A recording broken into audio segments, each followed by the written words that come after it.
A forma que a gente trabalha, vive, mudou, né? Antes, a gente via isso muito em ambientes separados, né? O lugar que eu aprendo é um lugar físico, o lugar que eu trabalho é outro, o lugar que eu me divirto é outro. E hoje a gente vê que não existem mais barreiras físicas, né?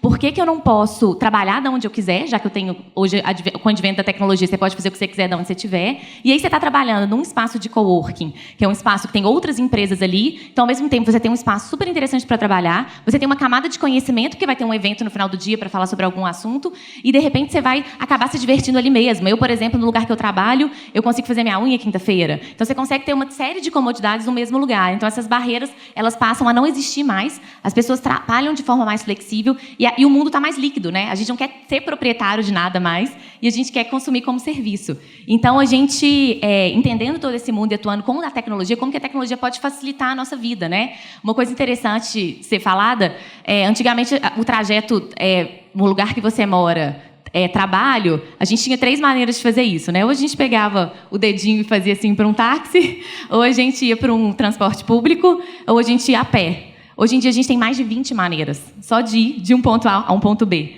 Então, a forma também com que a gente trabalha já está mudando, já mudou muito, e a tecnologia só ajuda a gente a otimizar tempo, conectar com pessoas e construir as coisas de forma mais rápida e colaborativa. Então, a gente atua muito nessa questão do futuro do trabalho, em conjunto com parceiros como o WeWork. Um exemplo prático, inclusive, de como que comunidade e estar dentro de um coworking pode ajudar, né? Eu lembro quando a gente começou o Melios, a gente não fazia a menor ideia do que era uma startup. Não era nem uma comunidade, então nem se fala. E eu lembro que o primeiro contato meu com a comunidade de São Pedro Vale, sem saber que era uma comunidade, sem saber nada sobre isso, sentamos num bar, no auge do nosso desespero, em 2011, o dinheiro acabando, o nosso produto não estava dando certo, a gente estava tentando montar o Melios cheio de feature e não sabia nem o conceito de MVP, e a gente sentou num bar com o pessoal da SI2, né, agora SmartBot, que são os gêmeos lá, o Gabriel e o Matheus, e eles falaram que eles estavam participando do Startup Chile. Eu não sabia nem o que era isso, basicamente era um programa de aceleração, né, do governo chileno, e a gente escutou aquilo e falou, vamos tentar aplicar para isso também, a gente vai receber uma graninha lá do Startup Chile, se a gente passar.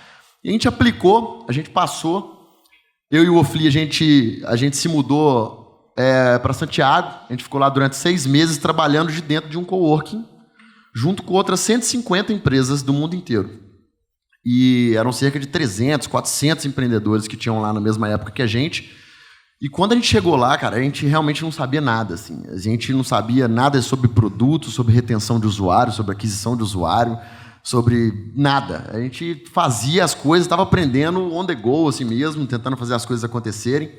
E eu lembro que quando a gente foi para lá, no ano de 2012, foi em outubro de 2012 que a gente foi para lá, a gente fechou o ano com R$700 mil em vendas para as nossas lojas parceiras. Para o nosso modelo de negócio, né, onde a gente é comissionado a cada venda que a gente faz, R$700 mil não paga a conta. E a gente estava torrando uma grana todo mês e o negócio não acontecia e não aumentava o faturamento. Assim. A gente ficava flat assim, o ano inteiro de 2012, a gente ficou andando de lado, com um caranguejo. E a gente foi para lá, começou a aprender. E a gente começou a aprender muita coisa lá. Então, a gente tem uma máxima que eu falo que é, tipo, esqueça a frase da mamãe de não conversar com estranhos. Esqueça isso, cara. Se você está montando uma empresa de tecnologia... Se você está montando uma empresa de tecnologia, uma startup, você tem que conversar com estranhos, cara. Você tem que conversar com todo mundo e com o máximo de pessoas possível, assim. E lá no Chile, a gente fez isso. Em 2012, a gente saiu desses R$700 mil em vendas, depois de conversar com esse monte de estranhos, e fechou 2013 com 30 milhões.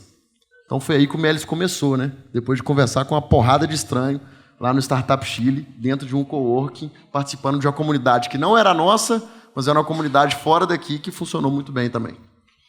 Isso aí eu acho uma coisa que é muito interessante. Eu sou empreendedor, profissional de tecnologia também, mas hoje eu estou mais ou menos do outro lado da mesa. Hoje eu sou muito comprador de tecnologia, sabe? Eu acho que isso que você está falando é um pouco, talvez, a barreira inicial de filtro, um filtro maior para as empresas que estão começando, que todos aqui já passaram por ele, já pularam essa etapa, né? E, assim, o que eu vejo de dificuldade é falta de entendimento do negócio, sabe? Muitas vezes a gente acaba se apegando ao business que a gente está criando, ao modelo, à ideia, ao desenho do negócio que a gente fez originalmente no primeiro rabisco e deixa de ouvir quem paga a conta, né? Talvez, assim, uma opinião minha, eu já, como empresário também, já tive alguns anos de experiência nessa área. Uma opinião minha seria, o primeiro passo, talvez, de uma empresa seja vender. Vende primeiro, bicho. Se o cara resolver pagar a conta, se eu conseguir vender alguma coisa para o Mate aqui, ele fala, pô, eu pago, tá aqui.